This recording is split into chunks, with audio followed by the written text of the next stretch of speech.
Hello, this is Jordan. This video is being recorded on the afternoon of Friday, March 24th, 2023. Thank you so much for joining me for this video in which I am going to recap the week in precious metals, gold and silver stocks, those minor ETFs. So let's get right into it.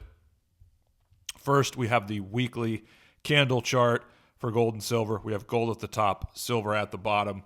And, looking at gold, a close above 1985 would mark the second highest weekly close ever for gold. Gold closed just, a dollar plus below that, closed at 1983.80. So we could say 1984. And you're looking at that closely. I think that is the fourth highest close ever. There was, one close in 2022, and it had that weekly reversal there in March that was higher than this week, and then you had two in the summer of 2020. So, bit of a disappointing end to the week for gold, but, nevertheless, gold is in really good shape here. It's rallied up to this resistance zone again around 2000. I mean, in January, it didn't quite make it up there. You had that bearish reversal candle, that ugly black candle. I mean, you hate to see those. And also, I would say the candle this week, that's not a particularly bullish candle. Kind of shows indecision. It's occurred after a couple weeks of really big gains. So the gold market showing this sudden strength, rallying up to resistance, it's a really good sign. But at the same time, that kind of move is probably going to be, corrected and digested a little bit before gold has a really good chance to break through this resistance. But again, we're just nitpicking here. I could be wrong, but, that would be my guess, unless there's some, bank problems or something else like that happens next week. I wouldn't expect gold to, make the huge breakout, but, I could be wrong, and I'm certainly not shorting. So that's how I look at gold right now, still in a really good position. Look, even if this were to pull back to 1900 or the high 1800s, it would still be in really good shape to make a huge breakout.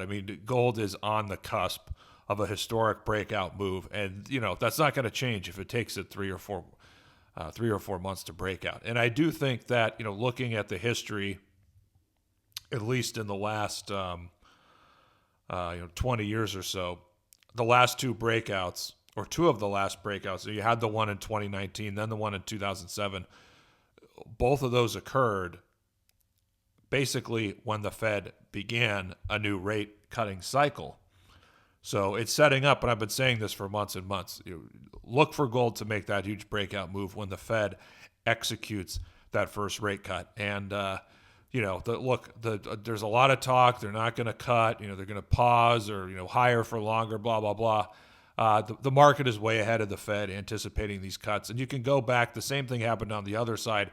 Look at early 22. Before the Fed did its first rate hike, the 2-year yield was way above. Indicated they're way behind. Even after the Fed did the first rate hike back in, I want to say March, or maybe it was April 22. After that hike, at one point, the 2-year yield was up to, I think, 1.5 or 1.75%. So the 2-year yield leads this policy. And so the 2-year yield forecasting, or not forecasting, but that's the bond market. That's, tons and tons of money. It's the biggest market in the world. So it's telling us there's going to be rate cuts this year. Now, look, if the perception or sentiment on that were to change over the next month or two, then you could see a correction in gold, and maybe it goes back to the low 1900s or even the high 1800s. But look, nevertheless, in any short-term scenario, medium term, intermediate term, still looks really, really bullish. And also next week, you got the monthly close and the quarterly close. So 1953. That's the level that I'm looking at. You close above that, that's a new all-time quarterly high.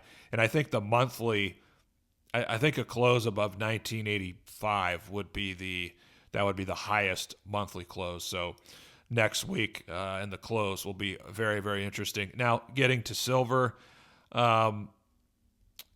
silver has been lagging, and again, I've been saying it. You're in a potential not potentially, but you're really in a recessionary environment. Fear of that. There's some growing fears of deflation with all the debt we have. That's a scenario where gold is going to outperform silver in the immediate term. So looking at silver, it does have resistance at around 24.5, then 26.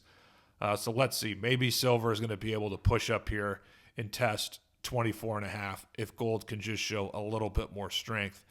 If gold is able to, if we see a close next week above 2,000, I think silver then would, the close above 2,000 would probably have some legs for gold, at least another 50 or 70 bucks to retest that all-time high.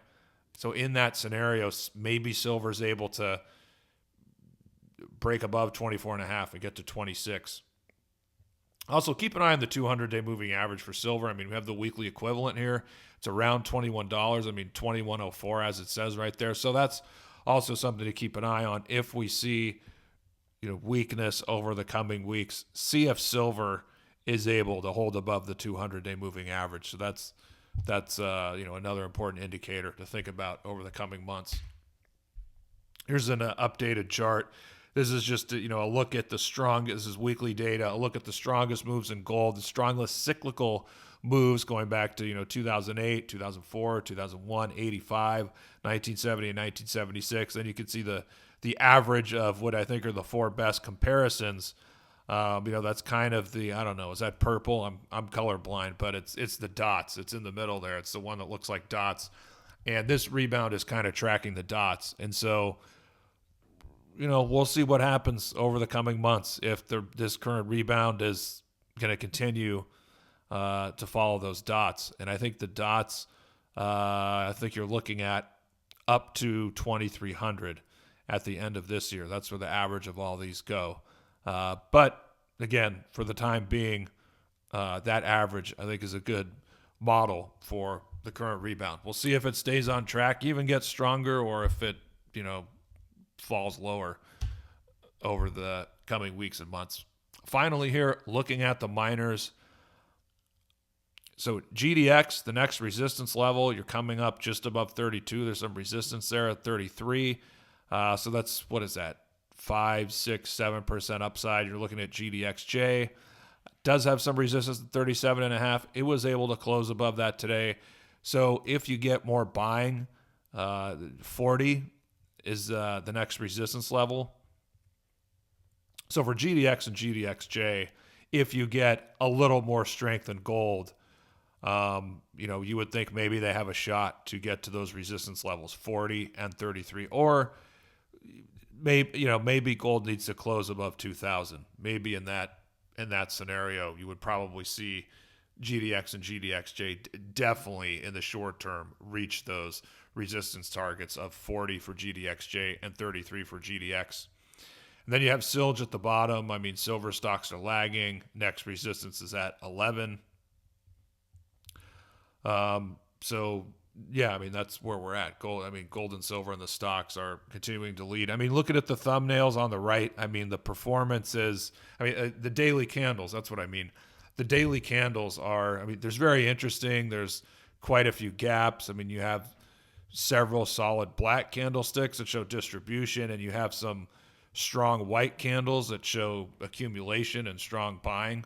I think I noted last week you have quite a few gaps in the last couple weeks of trading. So there's a lot of short-term volatility there. But, nevertheless, look, if we see gold make that big breakout next week or in the next couple of weeks and trend towards, the higher 2,000s above 2,100, it is going to pull up the miners, and they're going to really, really outperform at that point. So in any case, I still think you gotta buy weakness, and you gotta buy the quality juniors.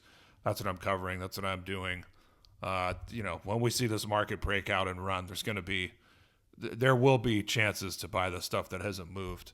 That's lower quality. I don't think it's quite time for that yet, but we could be lit. Looks like we're pretty close to moving into a real bull market here. A new secular bull market at the same time. It's going to be really exciting. Check out my premium service. Thank you so much for tuning in, and I'll talk to you guys again next week.